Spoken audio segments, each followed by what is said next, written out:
The Revolution Podcast, episode number 22, Feedback for Ghosts. Hi, you're listening to Revolution Podcast. This is Maria Howell as Grace on Revolution.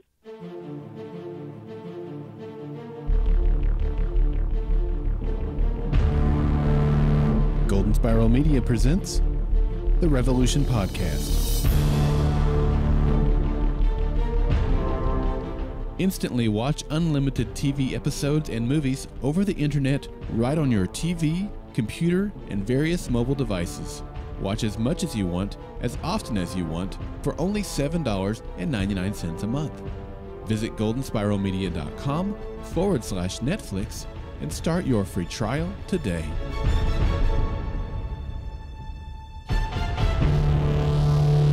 Welcome back to the Revolution Podcast, everybody. I'm Daryl. And I'm still Jeremy. Are you? Yep. You haven't changed your name? Not in the last 30 minutes. All right. Well, hello there. Hello there. How are you? I'm well. Still doing well? Yes. You have a fresh cup of coffee? It's almost gone. Yeah, I need to make more. I made a full pot. I mean, I suppose I could put a little bit more water in there next time because we didn't have enough to get 2 full cups this week. Yeah, it's true. How many cups did you make? It was a full pot. These are big cups. I think 12 cups is what it says. Come on. What are those, like little tiny shot glass 12 cups? That's what it has the measurements on the side.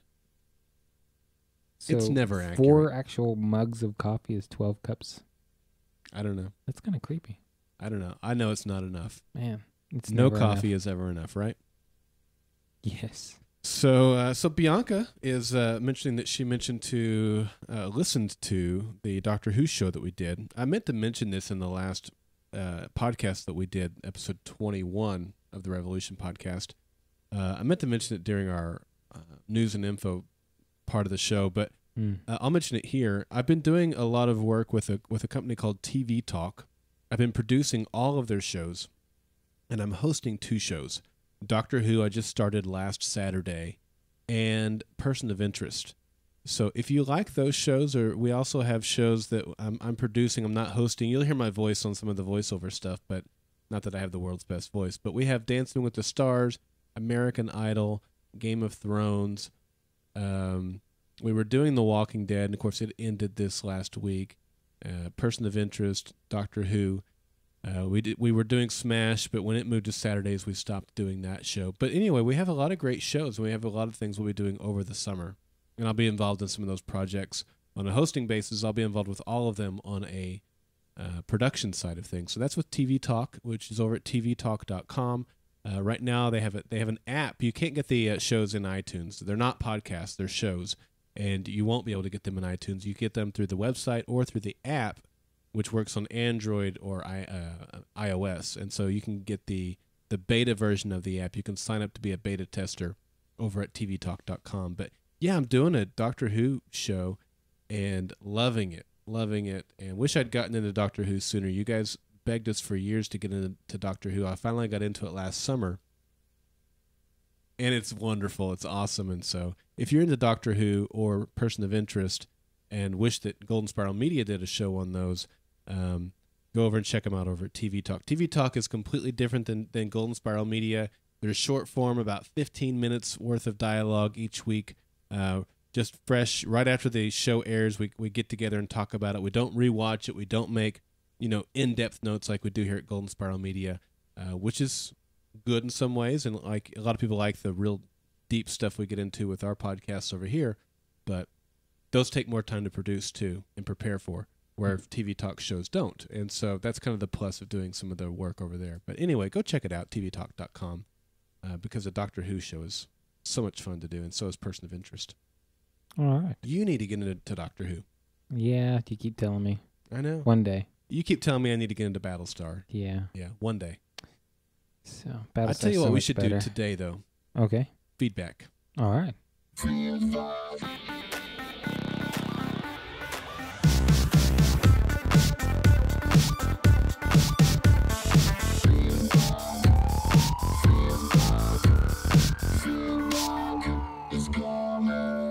Have I ever mentioned how much I enjoy that music? Only every week. Every week, because it's still true. every week. So here's what we're doing for feedback this week. We have a few feedbacks that came in after we did last week's show, and we recognize that the turnaround time for this podcast is tight. It's tight on us, too. It is hard for us to get everything prepared. Yeah. Because as I kind of mentioned a minute ago, we do a lot of in-depth work here to prepare for this podcast with the show recap. We watch it multiple times, try to get into every little thing we can. So it's hard for us to get the quick turnaround time, but it's the only night of the week that we can do the podcast. And we recognize that it also makes it really hard for you guys to send in feedback. And so we get a lot of feedback after we do the show, and that's okay. We're willing to and don't mind, enjoy, in fact, including a few of those for last week's episode, concurrently, whatever. Right. So we've got a few here that we're going to talk about that came in after we did last week's show that are about the stand. And so we're going to read a couple of those, and we're going to play a couple of those. So you want the long one or the short one? I do not care. You can throw a coin. I will not throw a coin. I'll just make a decision and give you the long one. All right. The first one comes in from Julian in Santa Rosa, and he says, "Hey, Jeremy and Daryl." Okay, let's stop right there. Julian, you got my name spelled wrong. Julian has it 2 right. R's, Oh. 2 L's in Daryl. Okay. But the Jeremy is in the correct position. No, that's the other thing. All right. We'll move on. Welcome back to The Revolution. Wow, what an episode. I like the direction it seems they're taking it on now. I hope that now that the let's go get Danny's story arc is over, we can start exploring this world without power and the reasons it was turned off. I'm really looking forward to next week's episode, as I'm sure you are. On a side note, I was wondering what your future plans are for Golden Spiral Media now that Fringe is over. Will you pick up another show, such as Arrow or Person of Interest, or simply limit it to what you have now?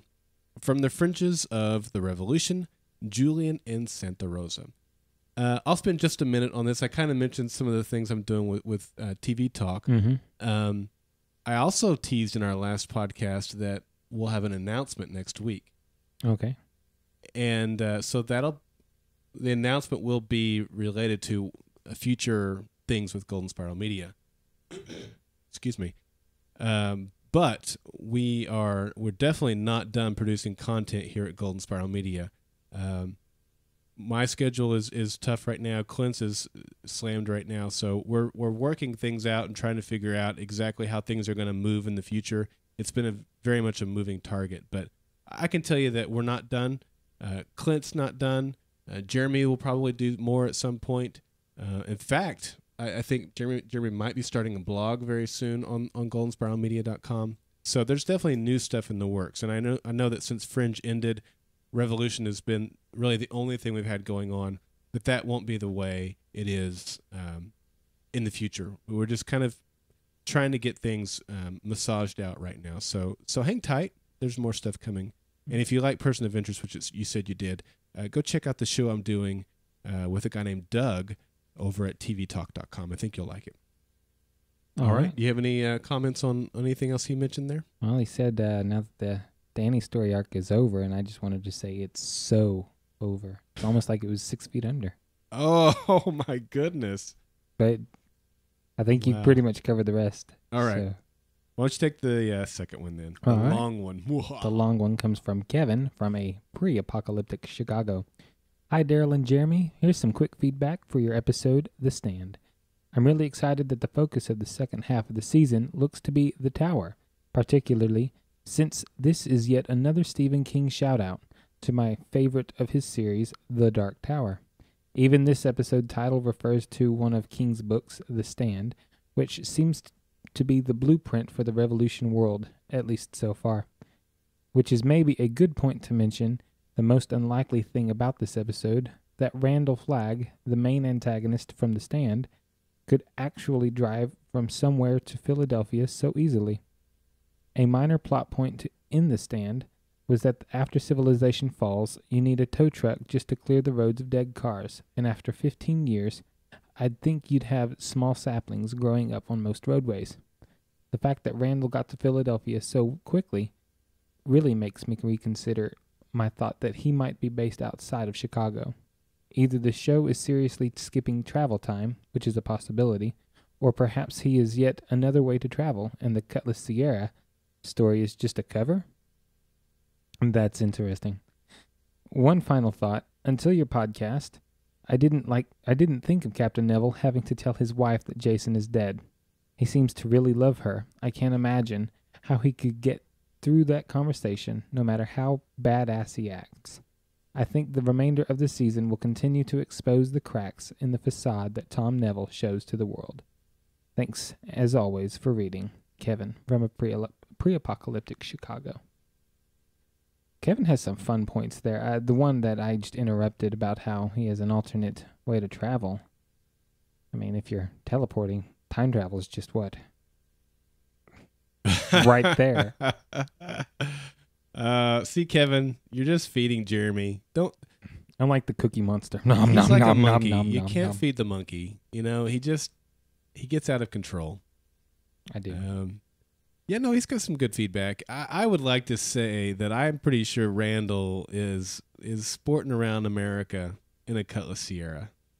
All right. Well, you pretend that. Doesn't he seem like the kind of a sleazeball that would be seen in a Cutlass Ciera?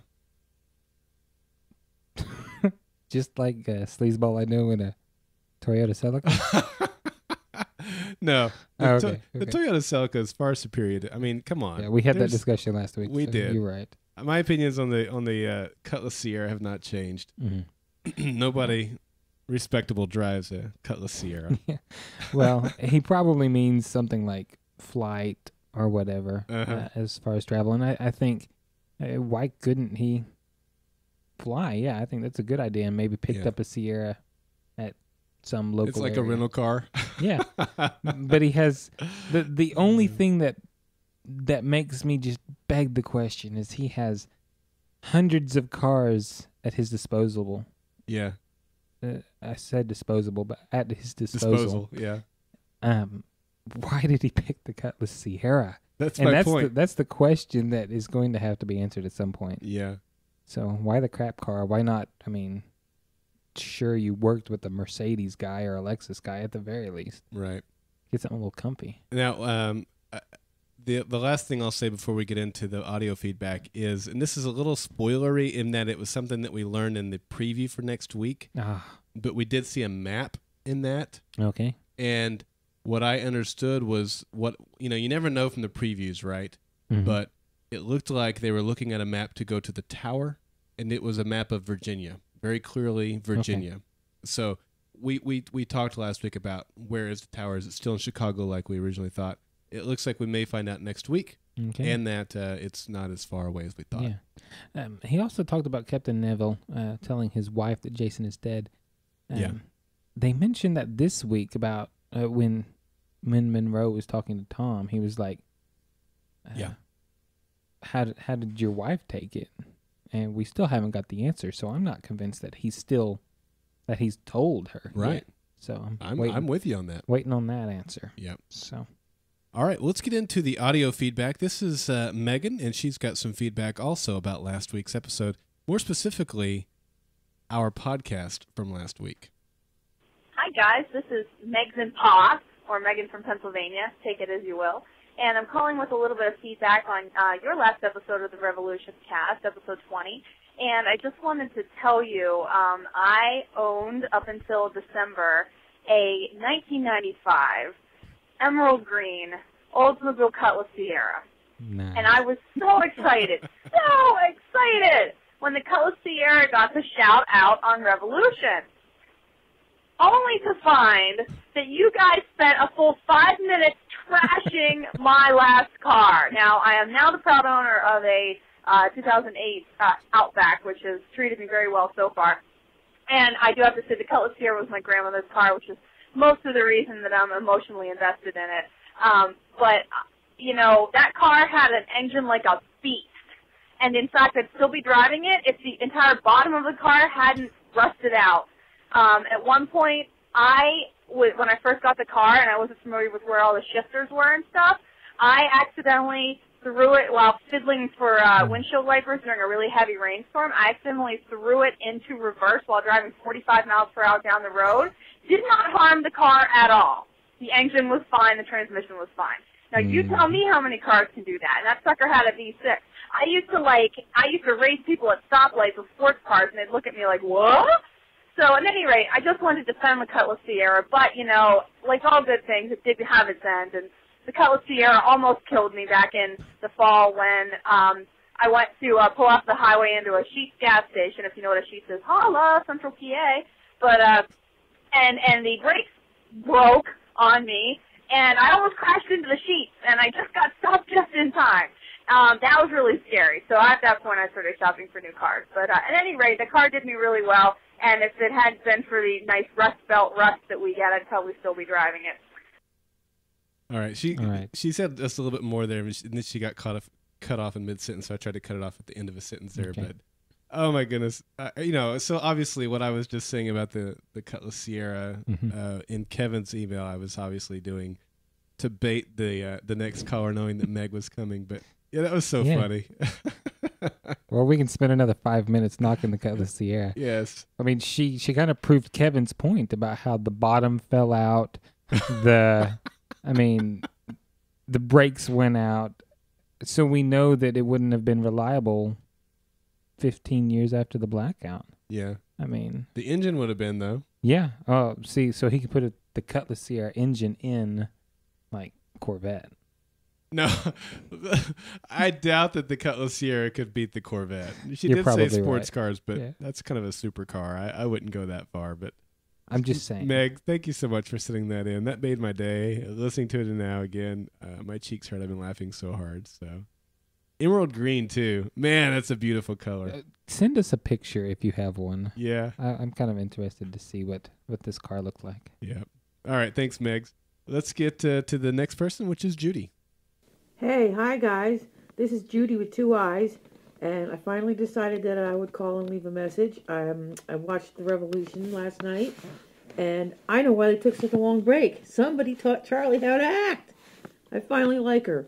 Prior to last night's show, I didn't. So I'm going to keep watching, keep doing a good job. Bye. So there you go. So a positive review from Charlie. Yeah. Which is our Twitter poll question of the week. So we're still not going to spend a lot of time on this. But there's at least one answer right there that Charlie has gotten better since the break. It's good to know that Judy doesn't wear an eye patch. She has both of her eyes intact. So pleased to hear that. What? She's Judy with 2 eyes. My goodness. Okay. All right. Thank you for that, Jeremy.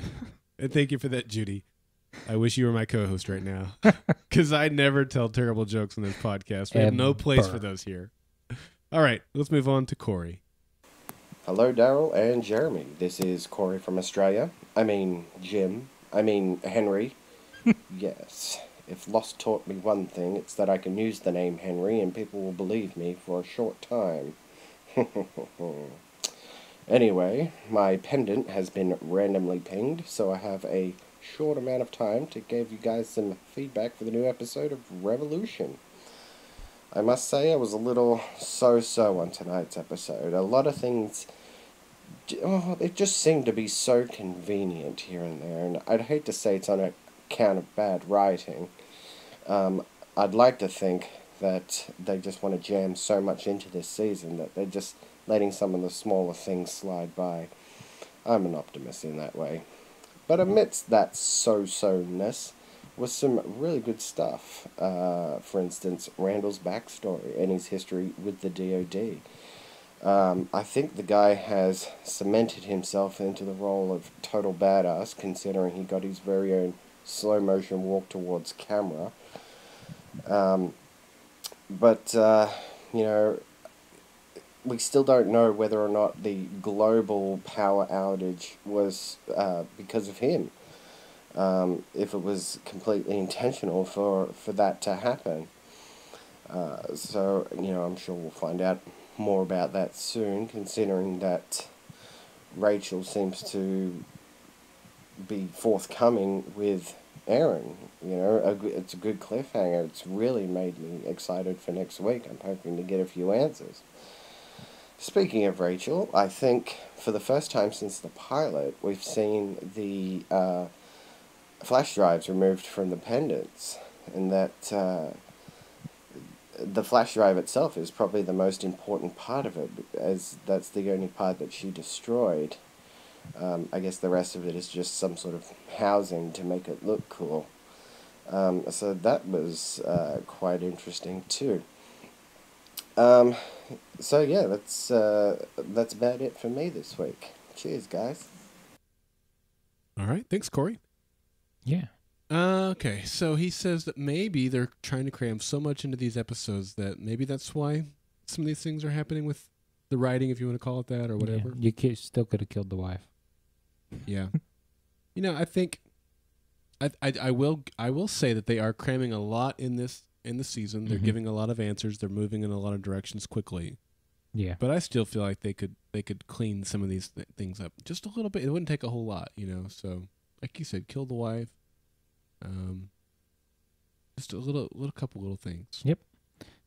Well, I agree, but he's not going to blame the writing, so that's something that maybe we should just hang on with him on. Yeah. No, I'm not going to blame the writers. I'm not doing that either.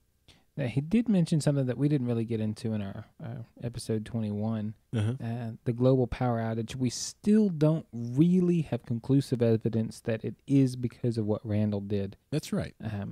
I think that's a good point to set out right now. I think right now we kind of believe it is. The way I kind of picture it is Ben Matheson goes home. He knows that they're going to have an attack on somebody at some point, and he knows what's going down, so that's why he starts downloading it. I agree. But we don't know if that attack, because we do know it's the night of the right blackout. We don't know if it's the single event that caused the blackout. Right, and I asked you the question in the last podcast about is what happened what he intended to happen. Right. And we both agreed that it is. So I think we both agreed that, yes, he did cause the blackout, and he did mean for it to happen. Right. But Corey's right. There is still a little bit of doubt, which is why I asked the question, because I still feel like there are those who could still take the other side. Right. And I hadn't really given that a whole lot of view on our end, so because I think both of us pretty much believe that this is what happened. So yeah. He talks about the flash drives being I don't know what's the we saw the flash drives. Right, we saw the flash drives. Yeah. Being the important part. The thing that's in my head is you've got power. What prevents you from perhaps finding some old flash drives and making copies? That's a good point. I mean, it may have some other but they have the two pendants. Yeah, or make some dummy flash drives. Yeah. Of course, they would still be able to ping the part that's important. Yeah.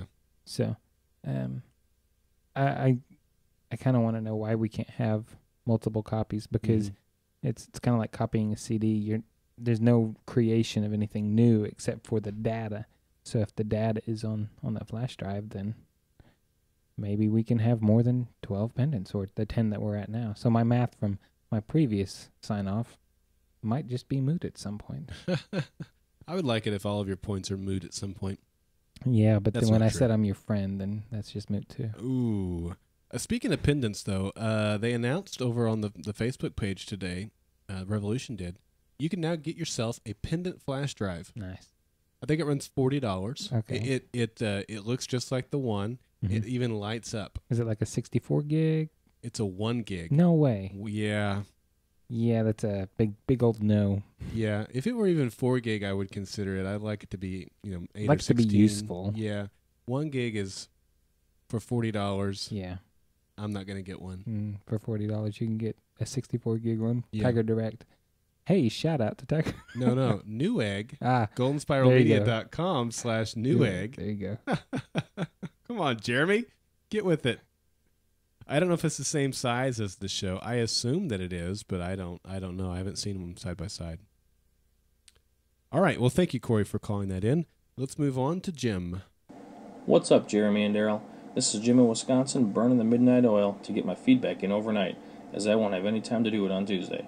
Here's what I have for this week's episode, Ghosts. For starters, I thought it was pretty good for what I would call a setup episode. We got some good backstory on Randall, and all the main characters have something to do now for the rest of the season. But did we really learn anything this week? Well, we know that neither Randall nor Monroe trust each other. In fact, Monroe made it clear that he doesn't trust anyone, and I think that included Tom. I wonder which one of them thinks they have the upper hand. It'll be fun to see who actually does when the double cross happens. My money's on Randall. He just seems to be a little bit smarter. Speaking of Randall, we found out his unfortunate past. He lost a son to war, and that was apparently the catalyst he needed to pursue the weaponization of Ben and Rachel's project. I'll be interested to see how that initial attack on the Taliban compound goes, as it seems that Randall himself may have given the order that doomed the world to darkness. Whether there was a malfunction at the tower, or Ben and Rachel sabotaged things, something went horribly wrong. He also makes a statement that interested me quite a bit, and that was by giving power to a few people, he could help make the world a better, safer place. Could that be what the intro is alluding to when the word evolution is visible before the R flashes in for revolution? Only time will tell. Rachel was busy working on the capsule under a microscope this week. Looks like she was drawing up some sort of electrical schematic as well. Looking forward to seeing where that goes. But it was too bad that that's all we got on last week's cliffhanger. She also does something that I didn't see coming, and that was when she destroyed the 2 pendants that they had. It's too bad they were lost, but it was the only way to keep Randall from finding them yet again. As for Charlie, she's a full-fledged rebel now, going on raiding parties and coming home with someone else's blood on her. She showed some real initiative in stabbing the soldier with the arrow when she couldn't get it loaded in time, and even more when she grabbed that guy's gun. I was a little disappointed, though, that she only shot at Randall's feet when she could have put a couple in his chest, but you really can't do that to one of the main villains that early in the series. Charlie also expressed the same frustration in losing Danny just after getting him back, much like we all did last week. It was nice to see them address it, even if it was a quick line. The only other thing that stood out to me was how Rachel and Randall seemed to be on ironically similar paths. After the death of his son, Randall wanted to use the weapon to end conflict without bloodshed with the push of a button. After the death of her son, Rachel wants to destroy the pendants so Randall and Monroe can't use them to kill more innocent people. It was just kind of similar, and I thought it was interesting. Well, that's it for me for tonight. Hopefully I can make it home in time for the live podcast, as I look forward to hearing everyone else's feedback and theories. From the corner of Shut Up and Stay Here, Jim in Wisconsin. Well, Jim did make it home in time. He's here in the chat room tonight. I just expressed my sympathies for his wife leaving him at the end of the episode. That was tough. Yeah. Sorry, Jim. Yeah, sorry, Jim. But you shouldn't have lied to her. You should have told her your real name. It was Henry. Yeah. Kind of brought it on himself. Yeah, so it's Henry from Wisconsin. That's right, Henry from Wisconsin. Is he even from Wisconsin? How can we know? He's from Minnesota. Oh, no. My name's Henry Gale, and I'm from Minnesota. All right. What else? He had a lot of good stuff in there. We didn't talk at all about Rachel's schematic that she was getting from the capsule thing that she pulled out of Danny's body. We'll get back to that. I don't know how quickly we'll get it. It's kind of a shame because Echo Base had a nice lab area for her to work on there. Well, they have a Yavin Force somewhere, I'm sure. Yeah, perhaps. And yeah, that base is compromised, and they're actually camping again. So that's kind of too bad. But hopefully she'll be able to get back to. Hopefully she'll be able to get her notes and continue whatever it is. But what do you think she's doing with it? She's taking it to Cloud City, which is in Virginia. Sorry. Wow. Okay. I don't know what she's doing. It is with a tower, so I'm going to give you that one, Jeremy. So, yeah. I'll give you that one. Yeah. I have no idea. I was kind of confused. Every bit of electrician in me exists in one of the Fringe universes. So I have no idea how to read whatever she was doing. Same here. Yep. I couldn't give you any insight on it. Yeah. Which is sad. But he talks about how Ben and Rachel could have sabotaged things. I thought hadn't really crossed my mind. Jim's always got some great conspiracy theories. You and I agreed that we thought it was him. We just mentioned this a bit ago. Right. We're pretty much Randall did it all. It's all his fault. But yeah, we didn't even consider the fact that maybe they set up the world to die like that. Yeah, I don't disagree with that, and I don't think it's a terrible idea. In fact, I think it's a good idea because Rachel seems to know why the power went out. Yeah. And it could just be because she was on Randall's team. And she just understands the workings. But, right. But it could be because she actually did something. Yeah. The only thing I'll go back to on that, Jim, is that Randall said that he basically wanted to burn the earth down and start it over again. Right. Could be a red herring. Maybe we're supposed to think it's him. It could be. And she could be my Vader again. Nothing would please me more. Good. All right. Now, he also talked about Monroe and Randall, and which one's going to double-cross the other one first. Because I agree completely, Jim. It is only a matter of time. They're both sizing each other up right now in their own minds and figuring out who can get the advantage because both of them wants what the other one has. It is only a matter of time before the double-cross comes. And I completely agree with you. Randall is much smarter than Monroe, and he could take him. But physically speaking, Monroe could take Randall. And he's got more people on his side, right? Randall is in a precarious position because if he plays his hand too fast and exposes everything he has, and Monroe feels like he can take possession of that, then Randall's dead in an instant because he's surrounded by people who would kill him at the whim of Monroe. But at the same time, he could easily turn that coin and throw it against the wall and say that he can give all of these people their lives back. And that's something that Monroe has been promising and has failed. Yeah. So I could see him guiding the Randall militia to defeat Georgia and California. Yeah, taking leadership of the Monroe militia. So I'm still going with Monroe's going to die by the end of the season. So I've got to say that Monroe's probably going to double-cross Randall. Randall's going to get out of it in some fashion, and Monroe will die. Yeah, and it wouldn't surprise me either because Randall is smarter. He knows more too, right? And so he's very aware of his circumstances and how vulnerable he is. He's got to have a plan B here. He's got an ace up his C sleeve. and a D and all that. Yeah, right. Ace up the sleeve. So I agree, though, Jim. The double cross is coming. It's just a matter of time. Yep. All right. Anything else on Jim's feedback? Nope. All right, Jim. Thank you so much for that. And thank you for burning the midnight oil to send that in to us. Let's move on to Mark. Hey there, revolutionaries. Mark from Ontario, Canada here. Here are my random thoughts regarding ghosts. I'm really liking this grieving Miles. It makes him even more determined and badass. I can't wait to see what he does next. So we finally know some of the backstory on the blackout. Who would have thought the whole thing was caused by a grieving father with a vendetta? And did I hear them correctly when they said the virus is in place? Was the cause of the blackout a computer virus?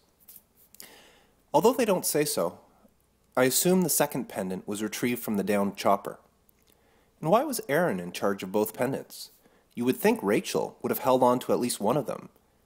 And the smart tactical thing to do would be to separate them in case they were attacked. If someone was captured, at least there would still be a chance for one of the pendants to get away. Do we just assume that Rachel went back to retrieve the electronic capsule that she left under the microscope? She walked away from it when Charlie returned from the raid, and we never saw it again. Are there any bets going on as to who Rachel will slap next? Why did Rachel have to destroy the pendants? They powered off as soon as she removed the flash drives from them. Why didn't she just keep them in two pieces and put them back together when needed? Randall did say he needed to power them on in order to track them. I really liked the close-up of Jib Hudson's boots. Not a scratch on them. Where do you think they get quality footwear like that 15 years after the blackout? I know it's for the viewer's benefit, so that we know where the characters are. But don't you think a dictator like Monroe, who doesn't want any mention of the old US of A, would have changed the names of the cities and towns in his republic? Even after 15 years, I'm sure names like Chicago and Philadelphia still bring to mind the United States. Someone really has to teach Charlie how to shoot properly without exposing her entire body. She's lucky the militia are such bad shots. My one real gripe with this episode was the extremely bloody sword fight, both in the street and in the library. You saw massive amounts of blood splashing everywhere, and yet Miles, Nora, and Jim didn't get a single drop on them. And did you notice Miles and Nora's swords were completely clean during the entire fight, except for the very last frame after the fight when they stood with their blades dripping? Next week's episode looks great, but since I don't want to give any spoilers away, I'll end it here.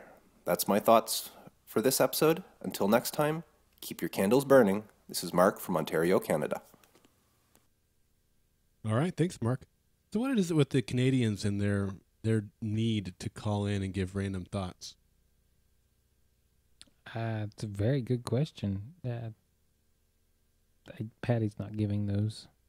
She's not, so I'm glad that Mark was able to step in and fill the void for the Revolution podcast.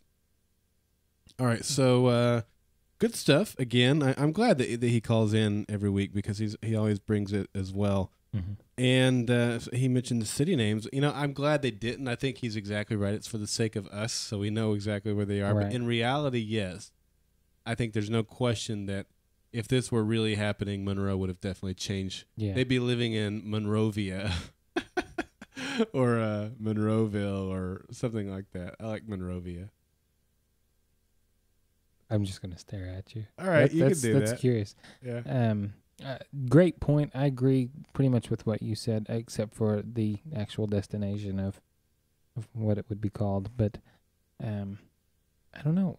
It'd be kind of hard to rename a lot of these places without the people who live there being killed off, because they would still refer to it as what they know it as.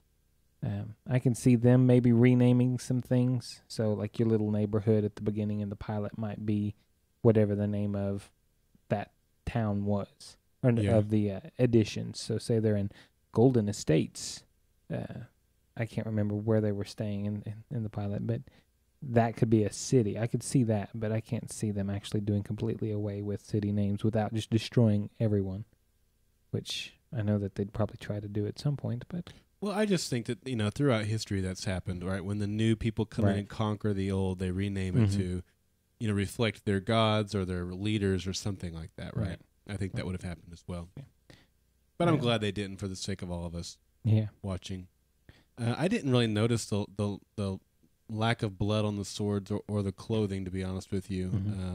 Is that something you picked up on or have any thoughts on? I noticed that there was far more, kind of like he said, there was more blood on the swords at the end than there was during the fight. I mean, I did notice a couple of splatters throughout like it was going to splash up or something, but I didn't think anything of it.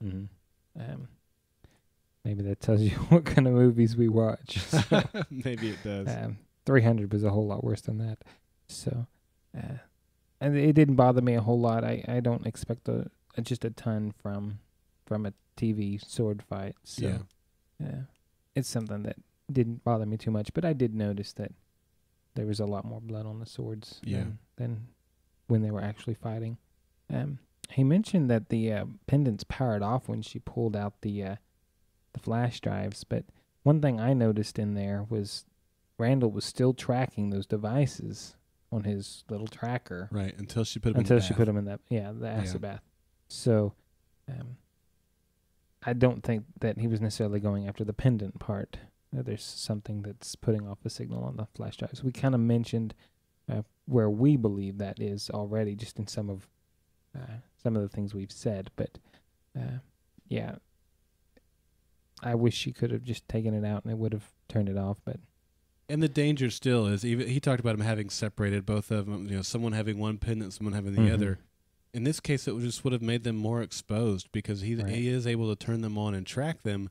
That leaves them fully exposed at any point. So the fact that they were together and they could destroy them both actually, I think, worked to their advantage in this case. But he makes a valid point. They didn't know that he could do that. And so you would think, tactically speaking, it would be good to have them in the hands of two different people.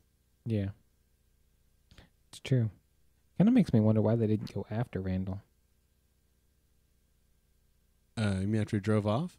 After they killed all of his people, why didn't they, instead of running, come back and say, hey, bang, okay, we're taking your pendant and your Hummer. Yay. Yeah, I know. There was only a few of them left because everyone else had already fled to safety. And then they were taking fire, and so they fled. Okay. Maybe they just felt like cut their losses and, escape. She accidentally shot everybody but Randall. Yeah. So, but there clearly was some people left because they were getting fired at. But okay. All right. I don't know. Moving on. Yeah. All right. Thank you so much, Mark, for sending that in. Let's move on to a first-time caller of Sean. My name is Sean Hetrick, calling from Levittown, Pennsylvania, calling for the Revolution podcast. This is my feedback. Hello, Jeremy and Daryl. How you guys doing? I like what you guys are doing. Because of you, you inspire me to listen more to the podcast that you do, and I appreciate that a whole lot. Now on to the show. This episode, awesome. I really enjoyed it. A lot of interesting things happened this week. One, I was very happy to start seeing Randall's backstory. I think we kind of see his motives and where this story is going to go and how it's going to unfold for him. Awesome. Another one is Jim Hudson. I believe that's his last name, the new character we got this week, a former militia member that Miles knows. And I think his character development, along with Miles and their tension because of how Miles messed up his life, is going to call for a great second half of the first season. And finally, just a hunch, I really believe that Charlie is Miles' daughter. And not a whole lot of evidence to support that, but, until it's proven wrong, I'm going to stick with it. Thanks, guys, for the podcast.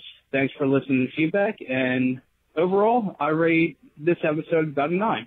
All right, well, I'm looking forward to listening to future podcasts from the Monroe Republic. This is Sean. Thanks.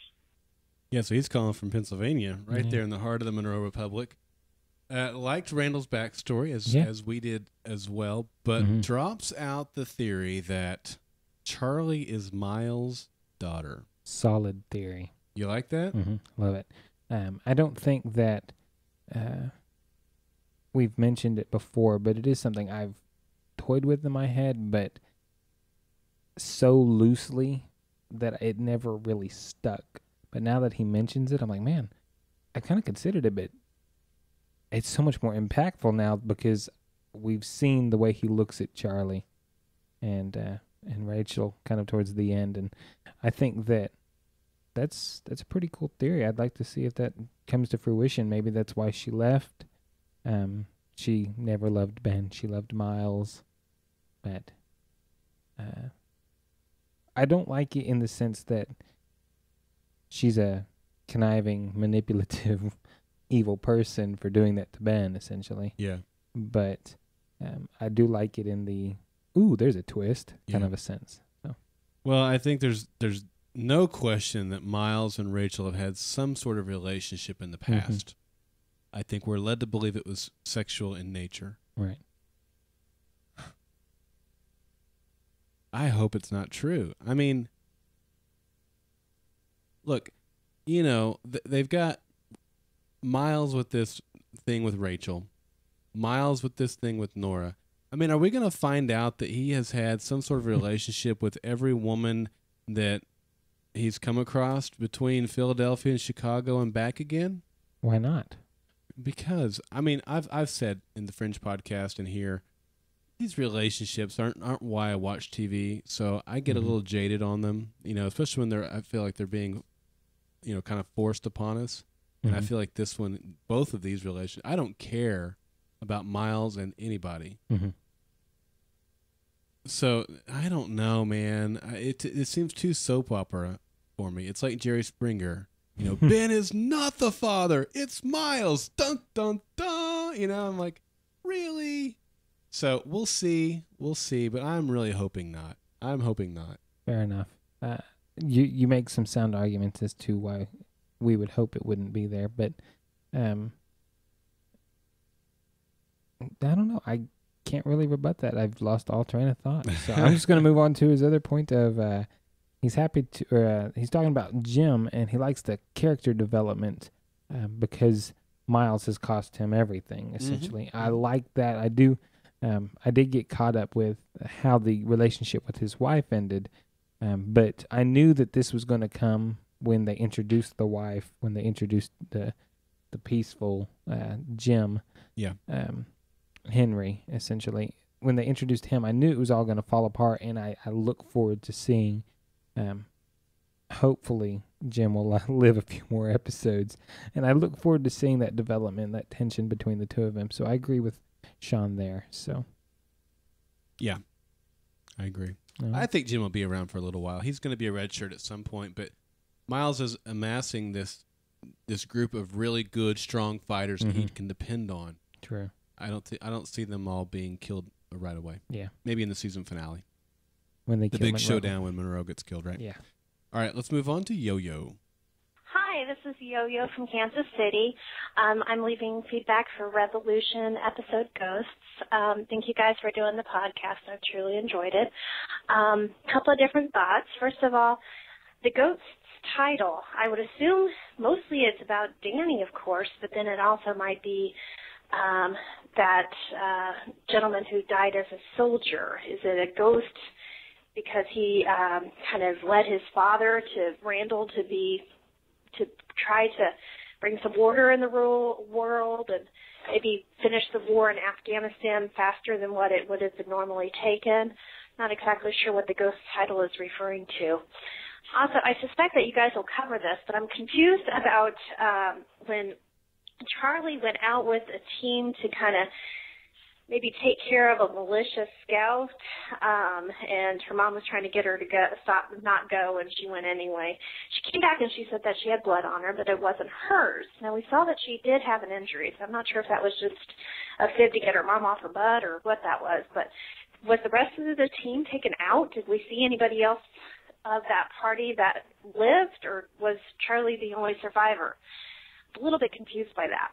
Also, we see that Aaron has 2 pendants that Rachel ends up destroying. Where did the 2 come from? I think one of them was maybe I'm losing track of pendants.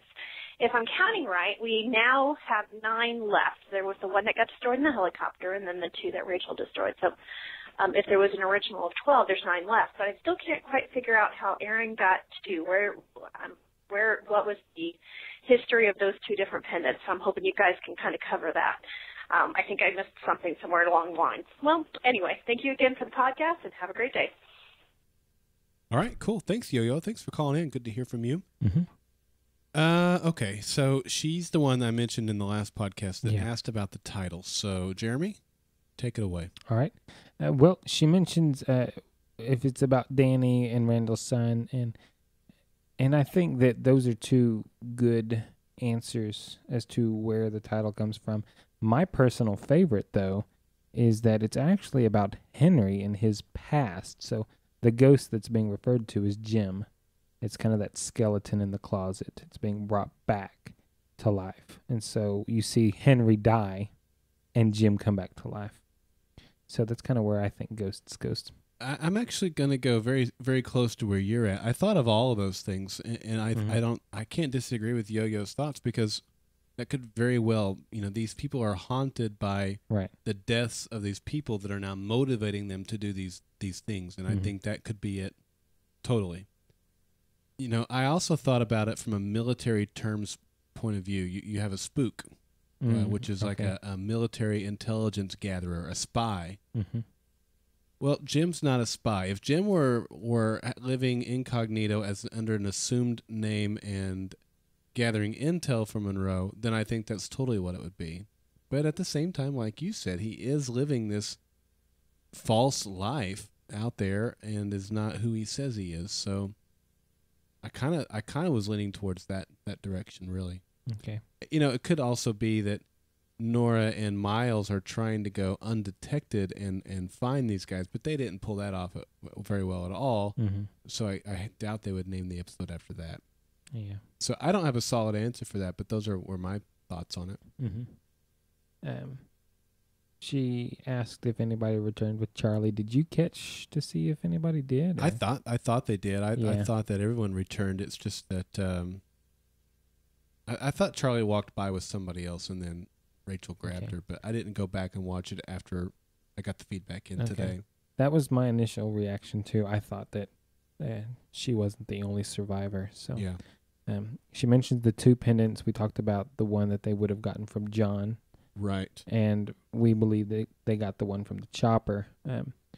It does kind of make me wonder, we know that Monroe took their pendant at the end of last season. Right. Did he not have another pendant from the gentleman that Rachel stabs? That's the pendant they have. From the chopper. Or was that Aaron's pendant? Yeah. So she might be right. We might be No, at they 9. never. He never did give up his pendant. Aaron? No, the guy she stabbed. Okay, his daughter had it. Well, it was hidden somewhere. I don't think Okay. they ever got that pendant. Okay. I think they got Aaron's pendant, and that was it, which All was right. also the one that was in the chopper. Okay, I was a little fuzzy whether or not they had obtained that pendant or not. Yeah. I'm going to stick with the 10 for I am now. too. But her asking that question while she was mentioning that, made me think maybe I'd missed something. And John is the guy that that they went to go see last week, and then he captured them, and he had them kidnapped down in his basement, and then Miles escaped, and when they escaped, they took John's pendant. And that's the second one they have. Right. Yeah. Okay. Yeah, that's all the notes I had as well on her call. So, yeah, Thank you, Yo-Yo, for calling. I think that's the first time you've called, too, if I remember correctly. Thank you so much. Love to have you call back again. All right, one more feedback tonight, and this one comes in from Eileen. Hi, Daryl and Jeremy. This is Eileen calling from New York City. Actually, I'm on your speak pipe thing on the Revolution episode entitled Ghost. Enjoyed this episode. I give it a 7.5 out of 10. Global blackouts caused by the war. Crazy Randall. Anyway, I can't believe I'm going to say it, but I really like Charlie this episode. She has really improved for me this episode. She had a couple of facial expressions even. Oh my goodness. I think it's only a matter of time before we find out that Miles is her dad. I feel like that's been, coming the past couple episodes, really kind of obvious last night. But anyway, and I like the new guy.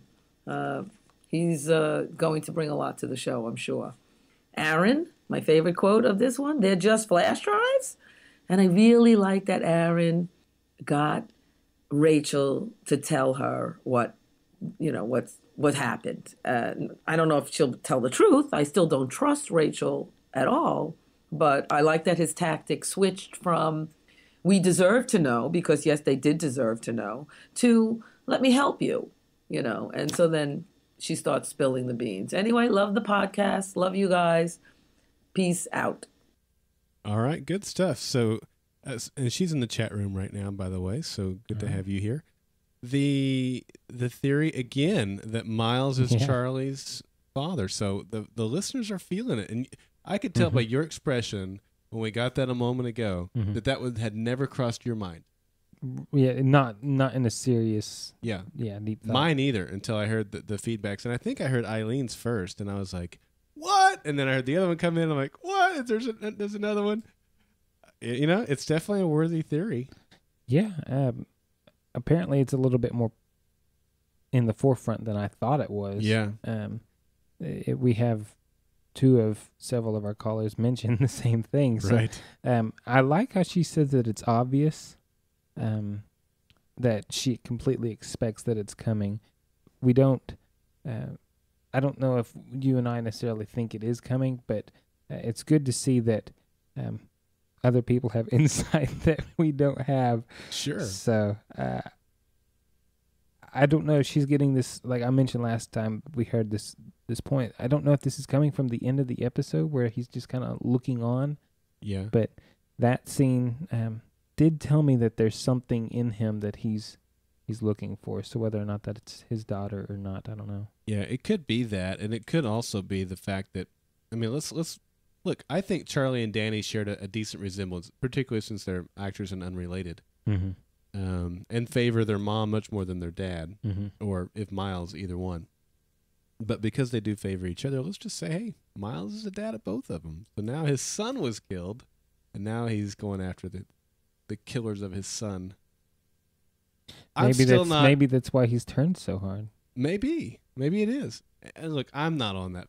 That's still not a road I'm going down. But okay, I like it. I'm glad that people are thinking that, and it makes something to keep an eye out for sure.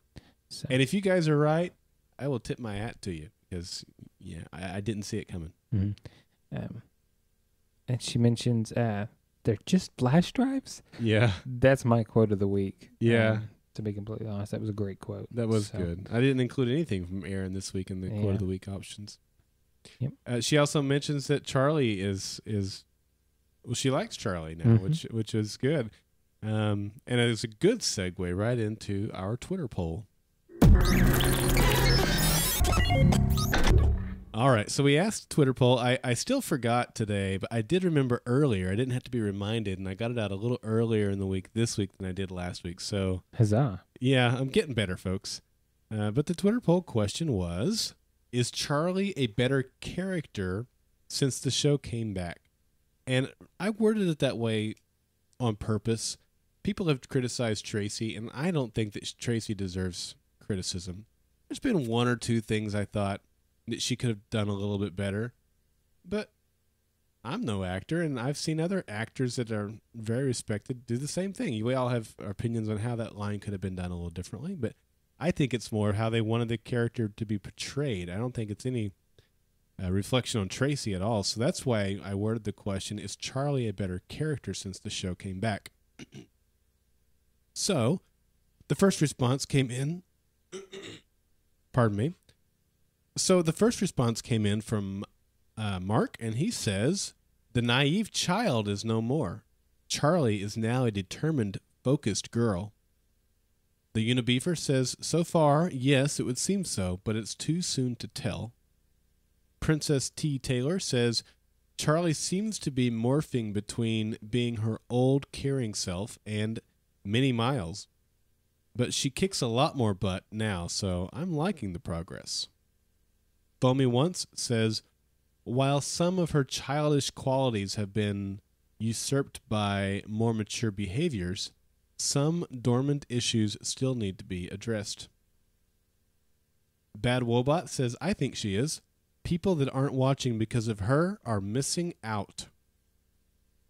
Tess315 says, Charlie is a better character. She had grown over all the episodes, not just since the show came back. Toa of Pi says, I don't know, I haven't seen the episode yet. Or the question, which I want to know, how can you answer the question if you haven't seen the question, Brandon? Lou Ferrigno says, she's getting better, but she still has the spoiled brat aspect that I hate. Lost Weather Guy says, absolutely. Much growth since meeting Miles. She dealt with Danny's death in more mature fashion than Ben's. Good point. J. Kano9233 says, seeking her brother's revenge will make her more ruthless. She needs that to survive against Monroe's army. Weezer sorry. She's a stone cold killer now, so, yeah. Way better than before. Not hard, really. I love it. Lost Fringy says, so far, I think so. Perhaps the show folks heard what many people were saying and changed her up to be more bearable. Alternicat says, I think Charlie has matured and now has a burning sense of purpose that goes beyond just Danny. But I always liked her. Zeppelin Driver says, almost like they made her deliberately childish so they could show her progression. She'll lead a republic someday. Ooh. Bianca Christine says, Charlie isn't necessarily better, but she's growing. Apologizing to her mom shows maturity. Jim in Wisconsin says, I think so. Her character needed to evolve for this part of the season, and she seems to have taken a big step forward. And the last response is from TJM.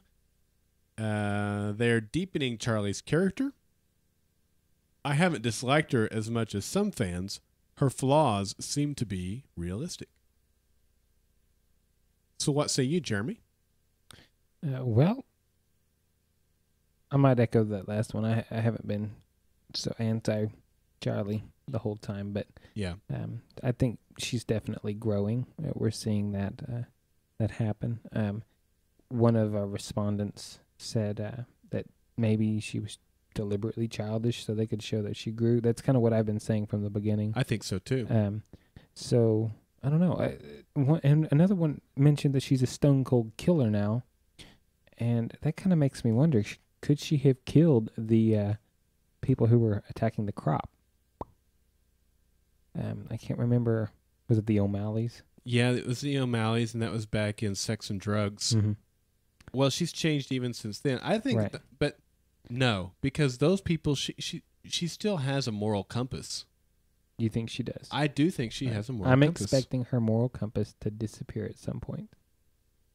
But see, I'm she not. has to become dark before she can come back to the light. Yeah, I see. So I liked the idea that she could lead the Republic one day. I like that. I think that's, look, growing is hard, and with much power becomes much responsibility, right? Yeah. And it's that sort of concept where you are given this thing. In this case, it's this ability to kill people, which can be used for good, but must be controlled. And we'll see how she's able to deal with that. So you think if she does get to rule, it'll be called Charlie's Angels? Oh my! Are you serious? Is that how we're going to end? You can edit that. Is that how we're going to end the Twitter segment? Yes. All right. Well, that's how we're going to end the podcast, on the thought of Charlie's Angels. Sorry, folks. We're glad you've joined us for this episode. Thanks to everybody who participated in the Twitter poll question, the RevTwit poll, and who sent in feedback. We really appreciate it.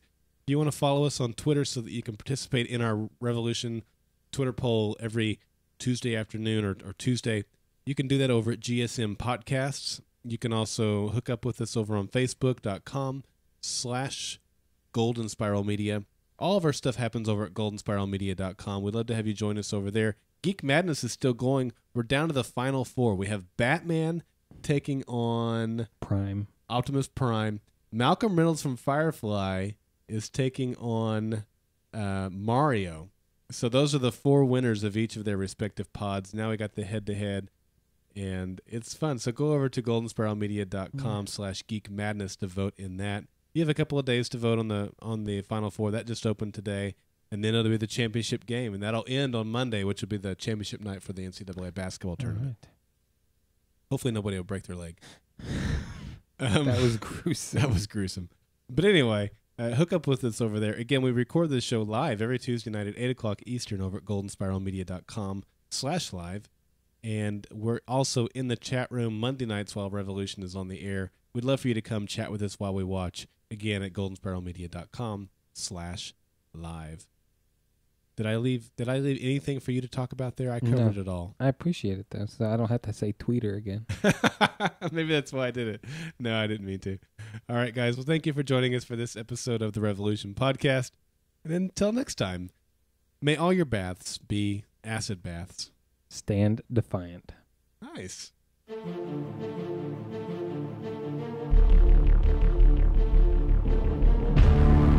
The Revolution Podcast and Golden Spiral Media are not associated with Bad Robot Productions, Kripke Enterprises, Warner Brothers, or NBC. Golden Spiral Media's use of any and all copyrighted material is only for parody, news analysis, critique, or educational purposes as provided within United States Code Title 17, aka Fair Use. For advertising opportunities, live show, and other Golden Spiral Media podcast productions, visit goldenspiralmedia.com. Copyright 2012, Golden Spiral Media.